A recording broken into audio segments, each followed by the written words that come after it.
Monsieur Georges, je suis le fondateur de crowdlending.fr, qui est un blog spécialisé dans le prêt aux entreprises par les particuliers.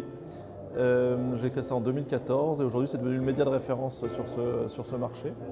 Et je suis venu à bord de FinTech parce que j'accompagne l'événement, en tout cas depuis ses débuts, c'est la 3e édition, en tant que partenaire média.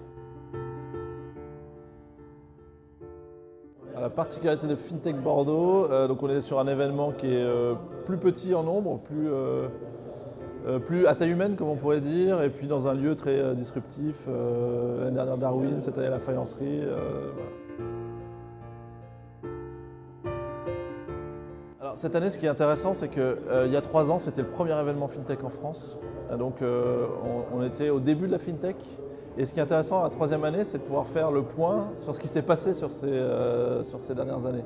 Ça, c'est vraiment intéressant. En termes de participants, c'est une croissance régulière et on a aujourd'hui des partenaires, on voit des partenaires comme les banques notamment qui sont présentes, qui n'étaient pas aux éditions précédentes ou en tout cas pas sur la première édition. Donc on sent qu'il se passe quelque chose sur ces secteurs entre les banques et les FinTech et plus rapprochés, alors qu'il y a 3 ans, c'était plus une confrontation.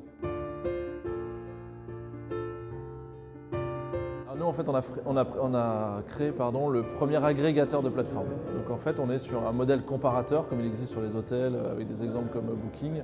Donc, nous, on recense tous les projets de toutes les plateformes de prêt on fournit un accès du coup unique aux prêteurs en France qui seraient inscrits sur plusieurs plateformes pour qu'ils aient la vue de tous les projets qui arrivent en temps réel. Ça évite de devoir se connecter sur chaque plateforme pour savoir quel projet je vais financer. Et en plus, on ajoute une couche d'intelligence collective, c'est-à-dire que on permet le partage sur les projets, les gens peuvent discuter, peuvent les noter, ce qui fait qu'on peut choisir son projet plus facilement.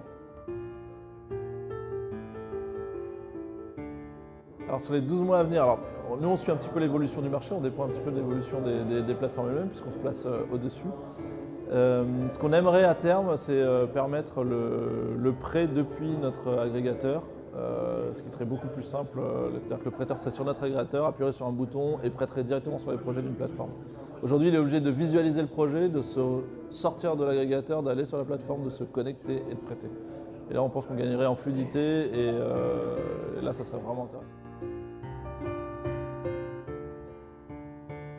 Alors nous, ça nous demande, aujourd'hui, on a déjà de toute façon la majorité des plateformes connectées en API.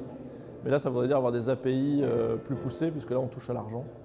Il ne faut pas faire n'importe quoi, il faut que ça soit sécurisé. Et surtout, il faut que les plateformes nous ouvrent leur accès plus qu'elles ne le font aujourd'hui.